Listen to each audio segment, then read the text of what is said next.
Hey everyone, I just wanted to come on here really quick and discuss some things like about a dream that I had a couple days ago. So it was actually about a week ago. A week ago, I had a rapture dream, and it was so real and so scary, and it just really felt like I was there. And I was so confused as to why I was getting this dream, for the simple fact that I'm saved. And I'll tell you why I was confused. Because I actually got left behind in a dream. And I'm confused. I'm a Christian. I'm saved. I don't have any secret hidden sins. And I'm just thinking about why did I get left behind? So in the dream, I'm walking with my son. He's 1 year old. He's in the stroller. We're walking in like this mall strip. There's like a movie theater right there. I remember the movie theater so vividly because I set the stroller this way, and I turned around just for a second and looked up. My son, when I turned back around, my son was just completely gone. I just started losing it. Like, where is my child? Where's my child? Then it just is like complete chaos just broke out.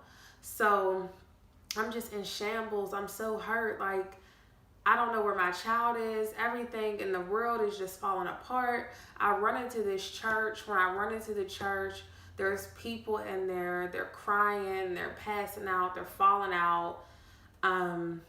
People I knew personally, were actually in the dream, which is what hurt my heart as well. People who aren't saved. And they were just like, Mary, what's going on? What's going on? And it just dawned on me. And I just said, Jesus came back, y'all. And I woke up. And at first I thought God gave me the dream so I can tell people, like, get ready. But about 3 days ago, I was praying about it. And I was actually looking up other YouTubers. And everybody who got left behind, they had something that they didn't know, or that they were dealing with, and they didn't know about it. So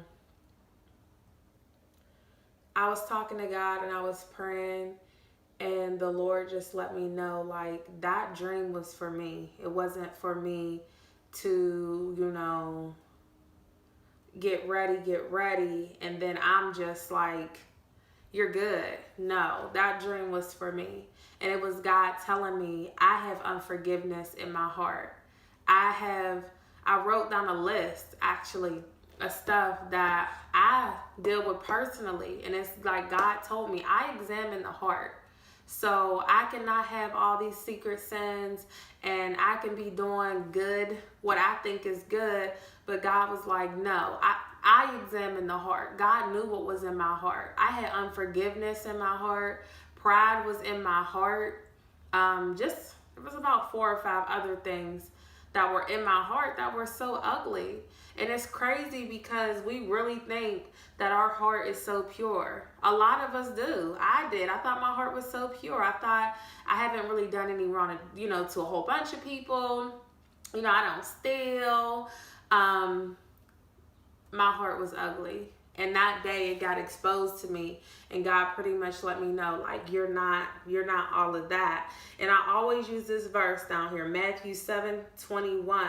Not everyone who says, Lord, Lord, will enter the kingdom of heaven, but only those who do the will of my Father. So although I thought I was doing the will of God, hoarding unforgiveness in my heart is not the will of God. There's a lot of us as Christians who have a lot of stuff that we might not admit to the world, or we might not show to the world. But when it's time to stand in front of God, He knows. He knows the innermost depths of our part. He knows every single part of it. There's nothing that we can hide from Him. There's no thoughts that we can hide from Him. So we could put on a show for this world if we want to, but God knows. And I got left behind for, like, unforgiveness. He tells us in His word, He tells us in his word. And God's word will not come up void. It won't come up void. If he says that you need to forgive so I can forgive you, that's what he means. If he says don't gossip, which it does say in the Bible a lot, we shouldn't be gossiping as Christians. We shouldn't have pride or envy. I wrote down a couple verses that I just wanted to share with you guys. Jeremiah 17:10. I, the Lord, search the heart and examine the mind, to reward each person according to their conduct, according to what their deeds deserve. So it's like the heart, that's like the core of us. And a lot of us just got to pray for a heart change. A heart that's more like God. We can't be mean to each other. We can't be nasty to each other. We really got to love people as Christians. And that's basically what that dream showed me. We really have to love people. We really have to love our neighbors as ourselves. We have to set aside our pride, y'all, for the kingdom.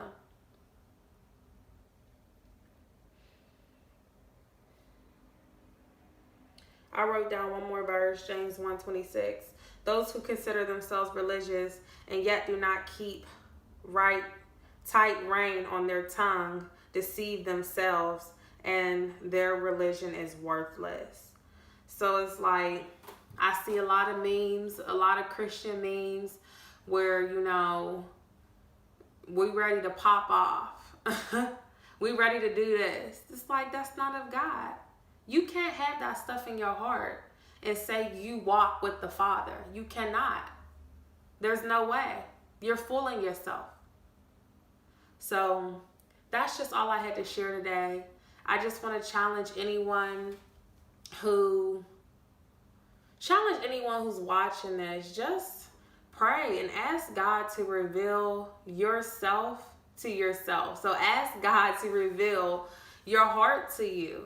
Because I had no idea. Like, I knew that I felt some kind of way about people, and I actually had to make amends with those people. But I didn't think, like, I would get left behind, or, like, you know what I mean? My prayers felt cloudy.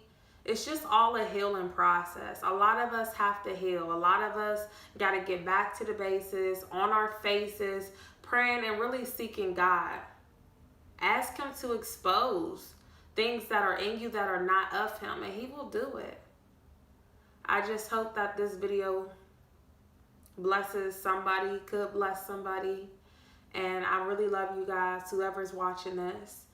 And my prayer is going to be, whoever watches this, they will seek God for themselves. Truly seek God and not be deceived, because the gate is narrow.